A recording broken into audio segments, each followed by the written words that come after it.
साच कहूँ जग मारण आवे, और झूठ कही ना जाइयो, और साच न पूरा पावते झूठों जगपति आइयो।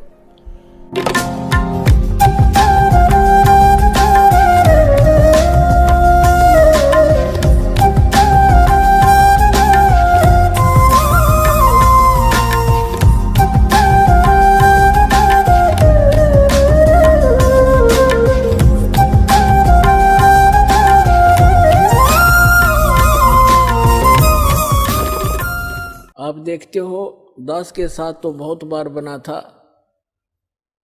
ऐसे समय में ये देखा करता था कि कल पैसे की आवश्यकता है और पैसा है ही नहीं, थोड़े से रखे थे 500 रुपये। तो ऐसा दया करी दाता ने बहुत बार कि जहाँ 500 रुपये की आशा थी, 500 रुपये रखे होंगे, वहाँ पर 5-5 हजार रुपये दास को मिले रखे हुए। और मैंने सिर पकड़ पकड़ कर देख लिया ये आए कहाँ से, इतना पैसा रखा ही नहीं मैंने कभी अलमारी के अंदर। और ऐसे बहुत घने भक्तों के साथ बीती है, बहुतों ने बताया। तो परमात्मा क्या नहीं कर सकता? जब ये पृथ्वी बना सकता, ये नोट नहीं बना सकता कागज के, 1 सेकंड लगे इसने, सारे ब्रह्मांड रच दिए जिसने। और वही परमात्मा झोपड़ी में बैठा करते थे, कपड़ा बुना करते थे, सारी सृष्टि के सृजनहार, सबके पालनहार। और ऐसे दुष्ट लोगों ने उनका भी बहुत बुरा विरोध किया था, कबीर भगवान का ऐसे जुल्म ढाए थे जैसे आज दास के साथ ये कुछ दुष्ट लोग कर रहे हैं। कोई बात नहीं, भगवान सब सफलता देगा अपने को। हम परमार्थ के लिए लगे, हम किसी का बुरा नहीं सोचते ना करते। तो उस समय परमात्मा के नाम से चिट्ठी लिख दी गई थी, कबीर साहब के नाम से झूठी चिट्ठी लिख दी, झूठे पाखंडी आचार्यों, शंकराचार्यों और गुरुओं ने। उस समय के जितने मंडलेश्वर काजी मुल्ला थे कि कबीर भंडारा करेगा, सबको झूठी चिट्ठी लिख दी। सब जगह, सब संतों के, पंथों के सब जगह भेज दी।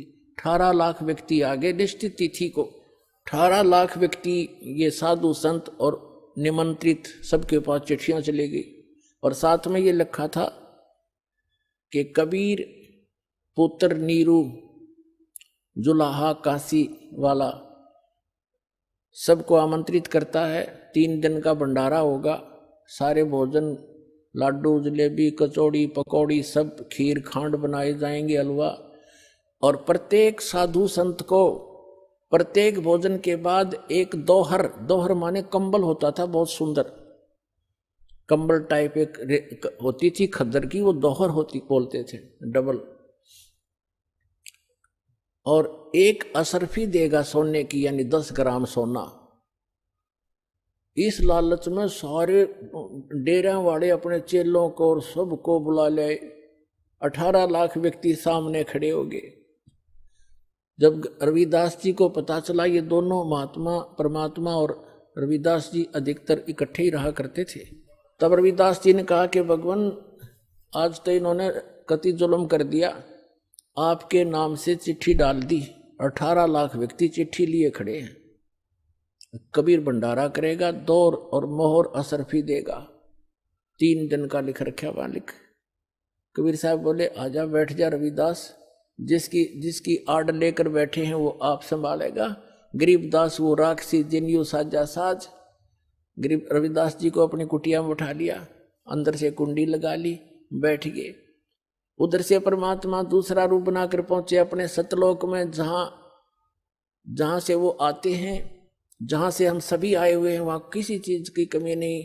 वहां से जाकर 9 लाख बैलों के ऊपर, पहले यही ट्रांसपोर्ट का साधन था, बैलों के ऊपर जैसे गधों पर बोरे रखते हैं, ऐसे वो बोरे रखकर उनमें बने बनाए जलेबी, लाडू, कचौड़ी, पकौड़ी, ऊपर से सतलोक से हलवा, खीर, खांड और लाकर आप दूसरा रूप बना लिया केशव नाम के बंजारे का। बंजारा एक बिजनेसमैन को पहले बंजारा कहा करते थे, जो बिनज करते थे, एक स्थान से दूसरे स्थान पर कहीं से खांड ले आते, तो दूसरी मंडी में जहाँ खांड बूरा नहीं होती वहाँ बूरा भेज देते, वहाँ से बाजरा ज्वार लेकर दूसरी मंडी में ले जाते, जैसे ट्रांसपोर्ट करते हैं। उसमें ये बैलों से ही साधन था, जंगलों से गुजरना होता था।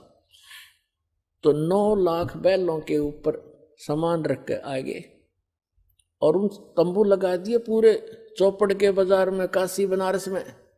और उन्होंने पूछा, कोई पूछ रहा था कि आप कौन हैं, आपका क्या नाम है। उन्होंने कहा कि मैं केशव नाम है मेरा और मैं कबीर जी का पगड़ी बदलिया मित्र हूँ, दोस्त हूँ, वो मेरा धर्म भाई है। और उसने चिट्ठी मेरे पास भी गई थी कि एक भंडारा है, कुछ सामान ले आइएगा। तो ज़्यादा ना बढ़ाकर पुण्यात्माओं, सिकंदर लोधी दिल्ली के बादशाह थे, उनको भी चिट्ठी लिख दी, क्योंकि शेख तकी जो था वो सिकंदर लोधी का गुरु था और वो भी ईर्ष्या करता था। उन सब ने मिलकर ये एक मसलत बनाई थी, एक सलाह बनाई थी, मीटिंग करके ये परमात्मा को के नाम से चिट्ठी लिखी थी, कबीर जी के नाम से। उन्होंने इसलिए लिखी थी कि ये शर्म के मारे भाग जाएगा, लोग इसे पीटेंगे, चिट्ठी क्यों डाली थी, हमारी इतनी दूर से आए। उन्होंने किया तो ऐसे था। तो शेख तकी ने अपने राजा से भी बता दिया कि आपका गुरुजी और वहाँ ऐसे भंडारा कर रहा है, क्योंकि सिकंदर लोधी कबीर परमात्मा की महिमा से परिचित होकर के उनका शिष्य बन गया था, लेकिन था कच्चा सा। फिर भी राजा दिल्ली का काशी पहुंचा, उसने पूछा कि किससे, जो केशव रूप में बैठे थे भगवान, दूसरे रूप में एक बिजनेसमैन सेठ के रूप में, उससे पूछा सिकंदर लोधी ने कि आप कौन हैं। उसने बताया कि मैं केशव नाम है मेरा, मैं बंजारा हूं, बिजनेसमैन हूं। तो सिकंदर लोधी राजा ने पूछा दिल्ली के बादशाह ने कि कबीर जी से आपका क्या नाता है। कि वो मेरा मित्र है, मेरा धर्म भाई है, मेरा पगड़ी बदल मित्र है, यार है। और उसने मेरे पास संदेशा भेजा था कि भाई एक छोटा सा भंडारा करना है, कुछ सामान लेते आइएगा। अब शेख तकी तो साथ यूं गया था कि कबीर भाग गया होगा, जो भड़ी छोड़ गए, और सिकंदर उससे हट जाएगा दूर और तेरी महिमा फिर से बन जाएगी। जब उसने देखा शेख तकी ने भंडारा चल रहा है और जय जयकार हो रही है, भाई भला हो किसने दिया ऐसा भंडारा, आज तक ऐसा भोजन कभी खाया नहीं, ऐसा भंडारा नहीं देखा। और शेख तकी तो पेट पकड़ कर बैठ गया एक तरफ ने। तो सिकंदर लोधी ने पूछा उस केशव रूप में बैठे परमेश्वर से कि कबीर जी क्यों नहीं आए। तो केशव ने कहा उसका दास जो बैठा है, मौज है मान उसकी, कभी आओ, उसका मित्र बैठा, उसका दास बैठा, आ जाएगा, जब आएंगे उनकी मौज होगी तब आ जाएंगे।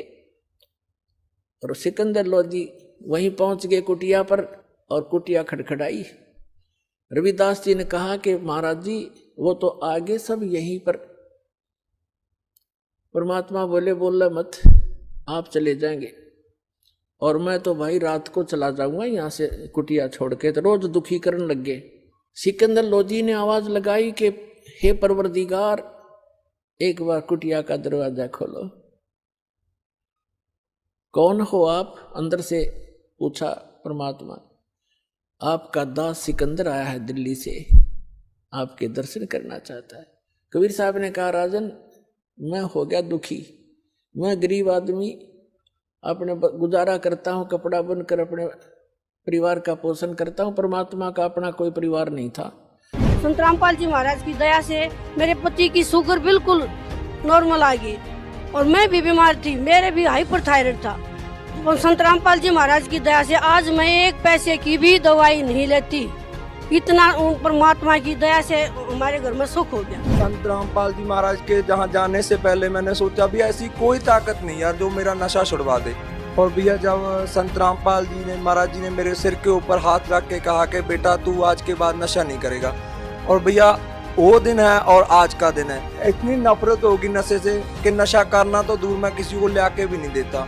और जो गांव वाले, मेरी गली मोहल्ले के लोग थे जो मेरे से बात करना भी पसंद नहीं करते थे, और आज मेरे से वो हंस हंस के बोलते हैं कि भैया तू आदमी बंदा बन गया। तू हमारे तो मैंने एलर्जी की नजले की बीमारी बचपन से ही थी, कह रहे थे बर्फ खाने तो होगी, लेकिन जुआ मेरी कुत्ती शादी तय थी, वाह जी मेरी कितना नहीं जावत थी। संत रामपाल जी महाराज मलिक साहब बोले, मेरे हस्बैंड नाम नहीं ले रहे भाई साहब बीबी, वे बोले ना तो नहीं भी टिक्का लगवाना पड़ेगा के संत रामपाल जी महाराज के गुण गाओ। मैं बोली जा मैं टिक्का नहीं लगवाती, मेरे गुरु जी है ना मेरा ठीक करेंगे। उसी दिन तक मैंने मेरे हस्बैंड ने पूछ सको मेरा कोई नजला नहीं हुआ।